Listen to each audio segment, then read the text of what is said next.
हाँ नाज़रीन, drama serial मुकद्दर का सितारा की नए आने वाली एपिसोड में आप देखेंगे कि सफदर इंतहाई परेशान है कि आखिरकार ये चल क्या रहा है। कहीं फैज़ान बिल्कुल ठीक ही तो नहीं कह रहा, वाकई ही तो नहीं हादिया और रज़ी एक दूसरे के साथ इन्वॉल्व। मुझे लगता है कि मुझे फैज़ान की बात पर यकीन कर लेना चाहिए। तभी तो रज़ी यहाँ से मीटिंग छोड़कर भी चला गया, वरना ऐसी भी क्या मुसीबत पड़ी हुई थी रज़ी को कि वो एकदम से ही गायब हो गया। और हादिया तो फैज़ान के साथ गई थी, लेकिन वो वापस रज़ी के साथ रही है। ये बात मुझे अभी तक समझ नहीं आई है कि ये हो चल क्या रहा है। कहीं ये दोनों मिलकर फैज़ान को वाकई धोखा तो नहीं दे रहे।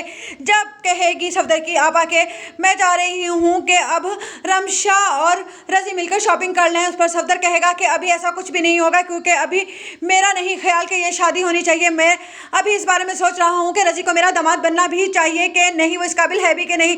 जिस पर सफदर की आपा कहेगी कि ये तुम क्या कह रहे हो सफदर, जिस पर सफदर कहेगा कि हाँ, क्योंकि मुझे तुम्हारे बेटे रज़ी का तो किरदार ही मशकूक लग रहा है। मुझे लगता है कि फैज़ान की बातों में बिल्कुल सच्चाई है और हादिया और रज़ी किसी ना किसी तरीके से आपस में मिलते रहे हैं पहले या अब, ये मैं नहीं जानता, लेकिन मुझे इस बात की इन्वेस्टिगेशन तो करना ही होगी आपा। इसलिए मैं चाहता हूँ कि बेहतर यही होगा कि अभी ये शादी की बात को रोक दिया जाए।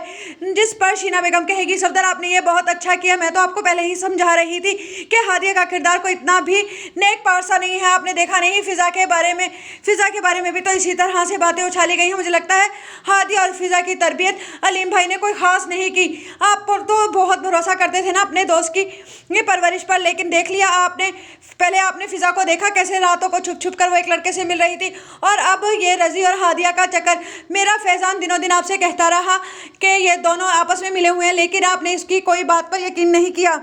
अब देखें कि हादिया गई तो फैज़ान के साथ ही, लेकिन मेरे फैज़ान का कुछ अता पता भी नहीं है, और वो दोनों रज़ी और हादिया घर पर आ गए हैं, लेकिन मेरा फैज़ान अभी तक घर पर नहीं आया। मुझे लगता है कि आपको अब पुलिस में रिपोर्ट लिखवानी ही चाहिए।